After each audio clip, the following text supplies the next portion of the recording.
Good morning, everyone, and welcome to the Sirius Report. Well, Paul, it looks like President Trump may have finally had enough, as over the weekend he laid out an extremely pragmatic, and for all intents and purposes, final outlook for Kiev by telling Zelensky that they can either seek peace at the current state of the conflict or find themselves completely destroyed by Russia. Yeah, in essence, it appears based on the conversation that Trump had with Putin that a lot more was discussed in terms of how to actually end the war. What was the way, from Russia's perspective, to end the war? And in essence, probably the big fundamental driver from the US's perspective was, in essence, they've ran out of the ability to provide any arms. Even if they want to sell those arms to the Europeans, they can't produce enough. They haven't got enough inventory to anywhere in any way, shape, or form meet the future needs or demands of the Ukrainian military. Not least because of Russia, obviously, China preventing the export of rare earths and magnets critical in the development of weapons, etc. So that is one problem. Another problem is that the United States, as we've said before, is bankrupt. Basically, they have got no more money left to give anyone. Hence why they're going around the world trying to say to, as we said previously, like South Korea, give us $320 billion in cash that we can spend how we want to spend. That is the clearest indication the US is bankrupt. The same applies to the European Union, which is why they're so desperate to go and pilfer Russia's frozen assets, which of course is not just a geopolitical hot potato, but economically, financially, it would be disastrous because everyone would then regard Europe as not a place to invest in. Everyone would be looking to pull their money out, and the euro would suffer enormously as a result of this. So, really, in essence, when you have no capability to finance a war, you have no capability to provide the weapons, you have no capability, of course, to help on the battlefield in terms of the numbers, because, I mean, there's lots of different perspectives on this. But there's claims that Ukraine may have lost up to 2 million forces killed, never mind those who were incapacitated, never to fight the war again, those missing in action, and those who've obviously deserted, or those who have clearly left the country to avoid being mobilized. So, the Americans were left with was this vague, meaningless threat to say to the Russians, well, if you don't agree to having peace terms soon or yesterday, then we may consider, in inverted commas, giving Tomahawk missiles to the Ukrainians. Now, there are a number of problems with that. Yes, Tomahawks have a range of 1,500 miles, so way in excess of the distance from being launched, say, in Ukraine to reach Moscow, St. Petersburg, and beyond. There are several issues with that. First off, there is no capability for anyone to launch those missiles within Ukraine, whether they're American. And if you want to give it to the Ukrainians, it'd take forever to train them because, therefore, they're not feasible to use them. Then there's the issue, as the Russians have rightly pointed out, and we pointed out as well. They can be fitted with a nuclear warhead or a conventional warhead. Now, Russia wouldn't know the difference. So the attitude rightly is, well, if you were to launch Tomahawk missiles, then as far as we're concerned, it's you, the Americans, responsible for doing so. You'd be at war with us, and the consequences would be devastating, and not least also for Ukraine, by virtue of the fact of launching such a missile. The chance of them causing much damage is negligible because they're so slow, and Russia has the air defense systems to capability to deal with that. But when you kind of reach the end of the line, you've exhausted all possibilities. The bluff call over Tomahawk missiles failed to achieve its objectives. Then what do you have left? Well, basically nothing.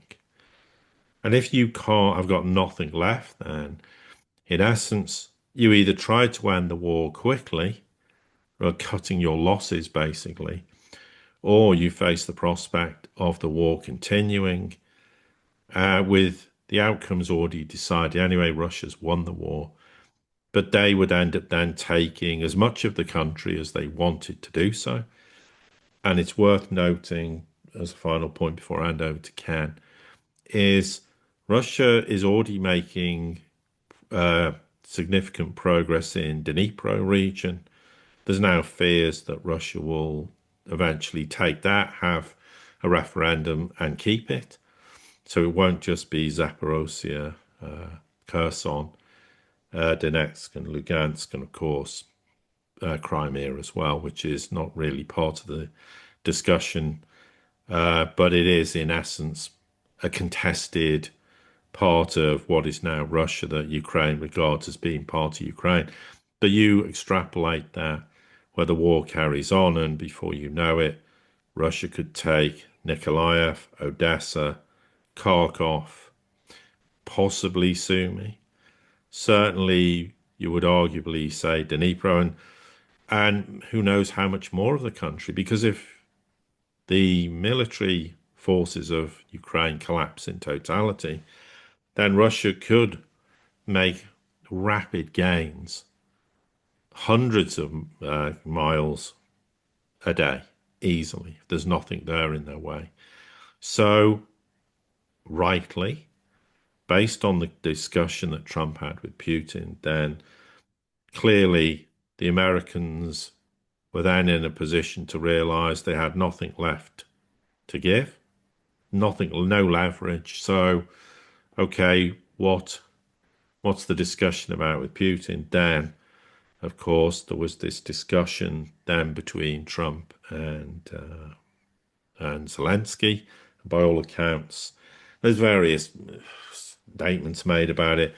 It was heated, it was angry, it was whatever. Clearly, yeah, you can imagine that Trump's apparently also reached the end of the line, where his advisors have said to him, Zelensky doesn't want a peace agreement. He wants the war to escalate so that NATO gets involved, because he thinks then if NATO gets involved, then Ukraine will win the war. And if the Ukraine wins the war, then his political future is secure. He'll be like the hero of Ukraine for the next 500 years. He'll be remembered in folklore for the leader who stood up against the might of Russia and defeated them.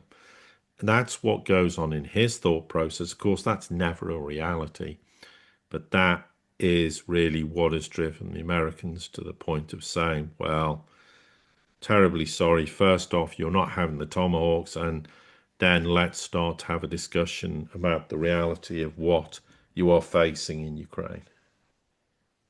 In many ways, this whole last month and especially the last 10 days have been extraordinarily significant, I think, to President Trump and the realities of his ability to express power onto the world.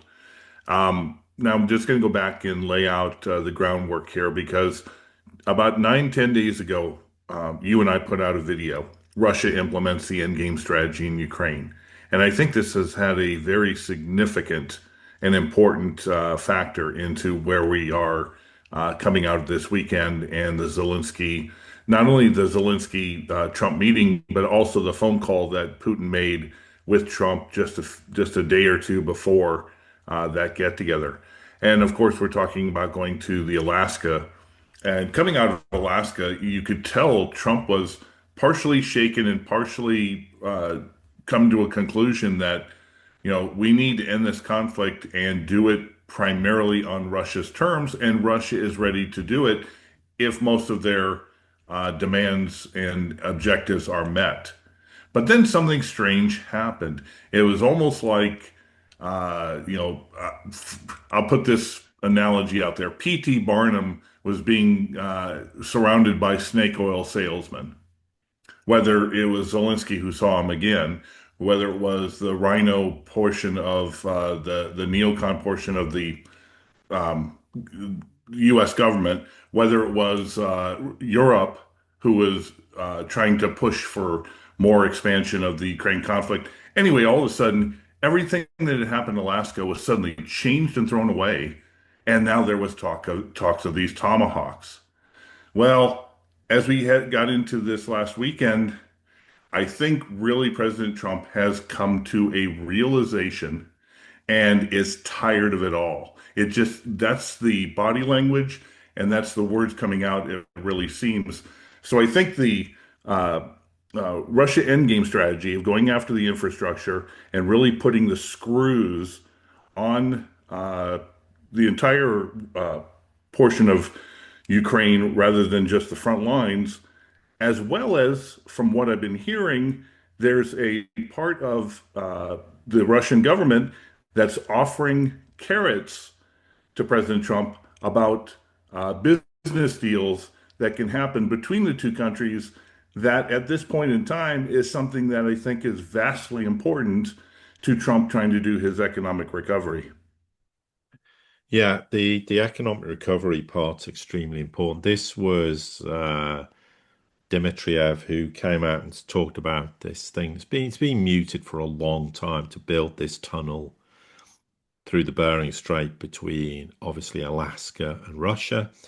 We spoke recently about this massive development of the Russian Far East and Siberia, the Northern Sea route. Well, they've dangled carrots for the Americans with regards to projects, in specifically in terms of energy. The US, for all its bluster about its own shale oil and gas, they're in decline. Those reserves, they're not going to last forever. They may run out a lot sooner than people perceive to be. So the US has huge economic reasons to get on side with Russia. Now, I know that people will say, well, how can they trust the Americans? We're not here to discuss whether they can trust the Americans or not. I mean, I'm of the opinion you have to tread very carefully with them, given their track record, but we're talking about incentives for the Americans to end the war. So if they have economic incentives to do so, that will be hugely beneficial to the US economy, then that's another reason to say, well, the sooner we get the war over, the sooner those developments can come to fruition, and the sooner that will be hugely beneficial to the United States. So that's an obvious carrot that, as Ken said, that it has enormous ramifications. The other point Ken rightly mentioned was the issue, as we discussed recently, about Russia's endgame, which was to pulverize the energy infrastructure. They've continued to do that since we recorded the podcast. And that would really is not just going to affect things militarily, it will affect the population. And the risk is they're going to have an extremely tough winter if it's very cold, which often happens in Ukraine. Therefore, they have to consider what the ramifications are for the civilian population and whether they're reaching the end of the line with regards to this whole war.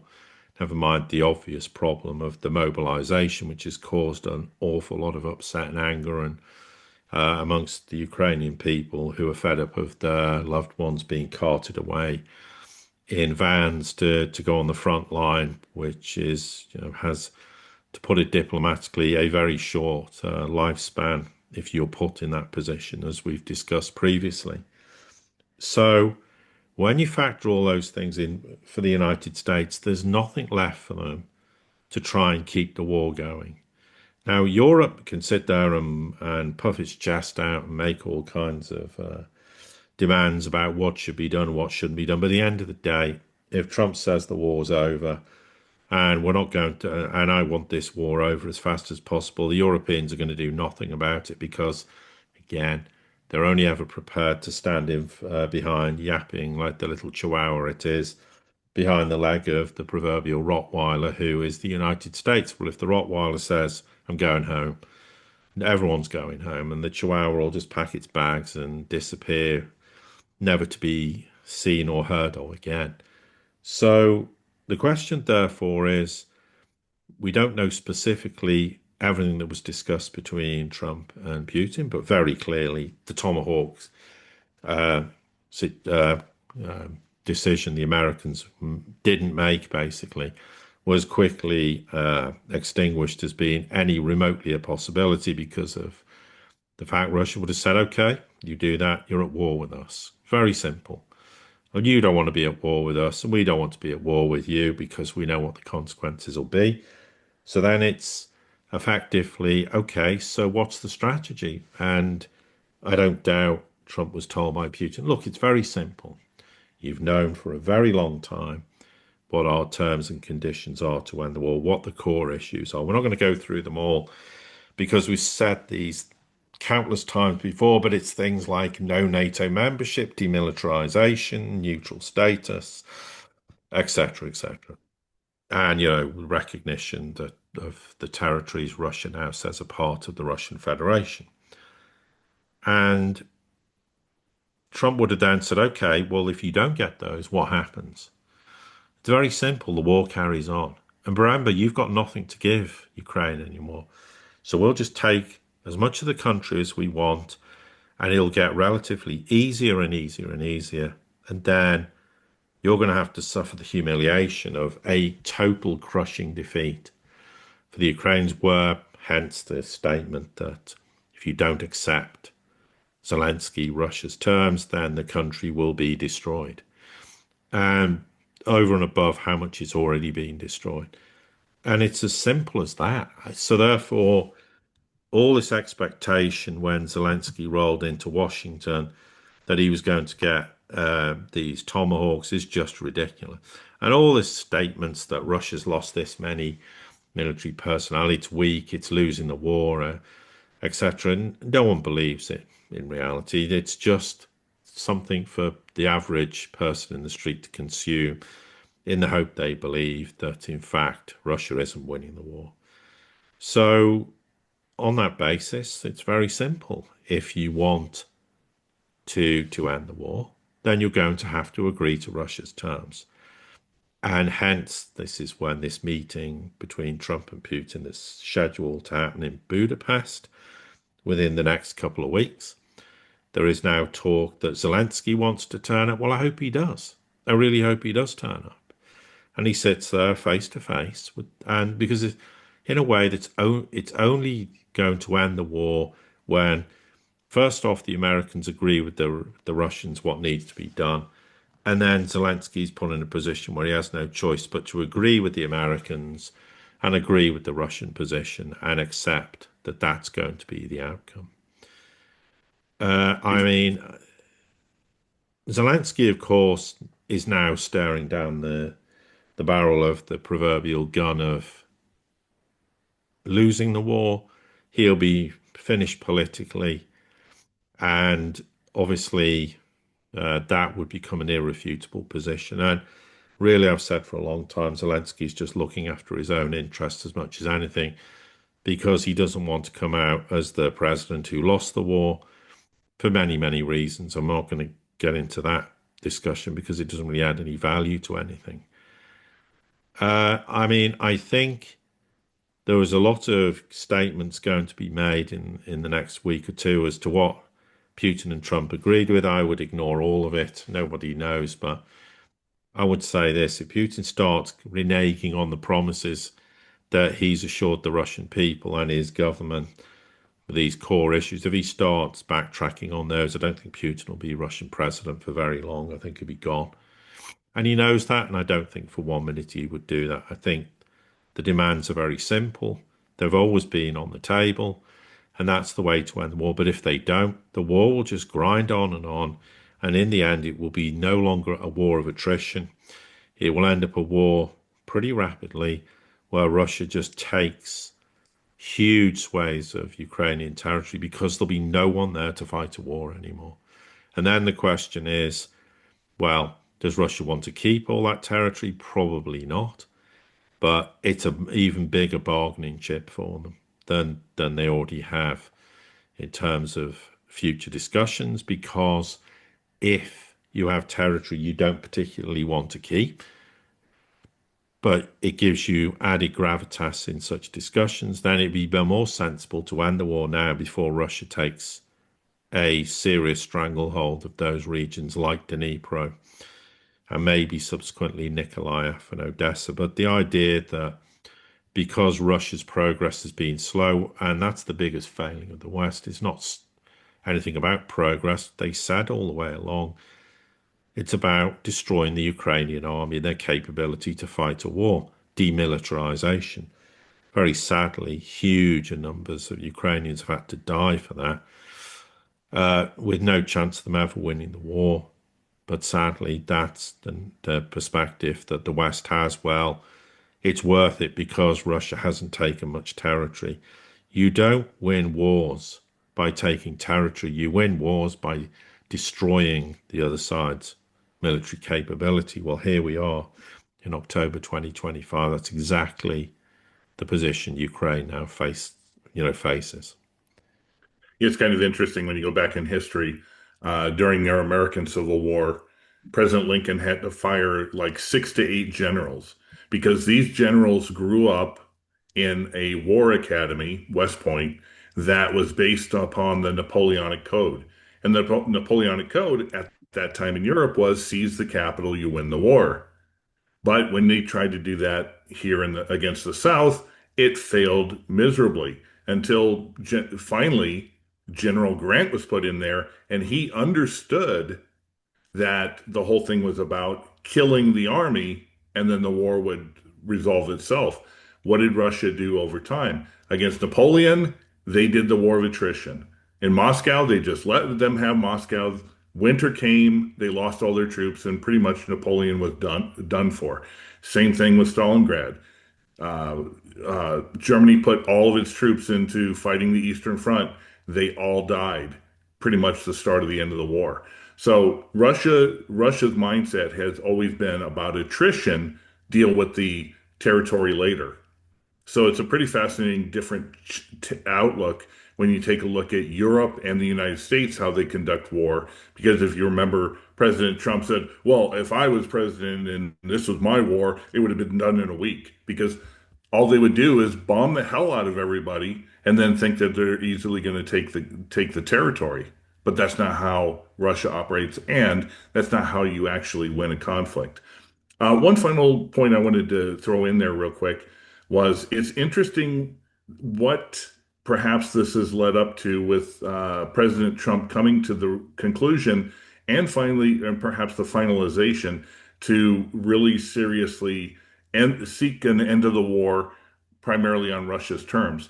And it's the failures, in my opinion, that he's had recently with China trying to stand toe to toe with them on the trade war, with India trying to browbeat them and make demands against India. In both cases, these superpowers have just turned their backs on President Trump, done their own thing, and he's looked like a fool. And on the flip side, perhaps he's also able to use the political capital that he's gotten from bringing a peace deal to Gaza and between Israel and Palestine. That, I think, more than anything, has quelled and quieted the European leaders, and they've just fallen in line. And perhaps it's enough to make them fall in line with a peace deal in Ukraine. Well, yeah, but at the end of the day, the Europeans will stand there and puff their chest out, but they're chihuahuas and they have no power or authority to make any decision other than what the Americans tell them they can do. I think partly the Europeans have also realized, look, we're bankrupt and the Americans want to sell us arms that we give to Ukraine and we're never going to get the money back. So if we're bankrupt, we don't want to be, if it doesn't literally make any sense, even more bankrupt, because once you're bankrupt, you're bankrupt. But so they're not going to sit there and make any threats whatsoever unless they think the Americans are backing them and behind them. And when the Americans walk away, Europe will just want the war to end. But of course, until that moment happens, they're going to sit there and keep making grandiose statements because, again, we're back to the fact the Europeans don't want the war to end with a Russian victory. because then they're finished politically. And if they're finished politically, then there's no future for them because, frankly, no one else would give them a job. And why would you? Because they're absolutely clueless. So they're trying, it's self-preservation for them. But there comes a point where even they're not going to be prepared to stick their neck out on the line any further. So that's where we logically are. That's what makes sense in terms of where the situation is. We'll see what happens in the next few weeks, but I wouldn't say there's any reason to be optimistic the war will end. But equally, I think we're the closest we have been to it ending rather sooner than later. But you just don't know. I mean, but this is an opportunity for the Americans to just really walk away in totality and go, well, we tried to make peace. Yeah, we threatened Russia, but it was all brinkmanship to try and leverage the situation to get them to end the war. That will be the US's response. And frankly, to all intents and purposes, yes, the US has kept the war going, but they could have given Ukraine an awful lot more in the last 9 months, and they haven't. So they'll somehow walk away and say, well, we weren't responsible for the war. It was the Biden administration. But the Americans want it over with.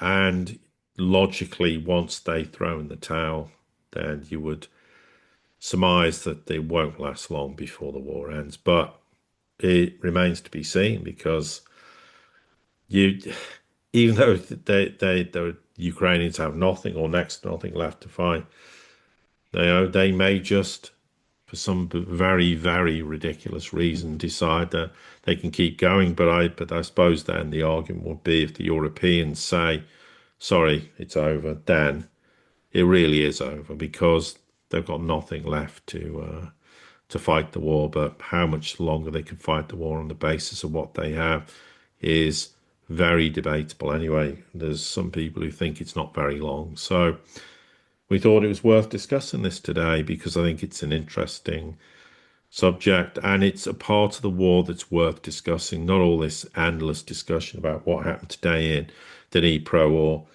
Donetsk or Lugansk. This is all meaningless. It's just doesn't change the direction of the war. It's things that change the direction of the war that I think are interesting for people to listen to.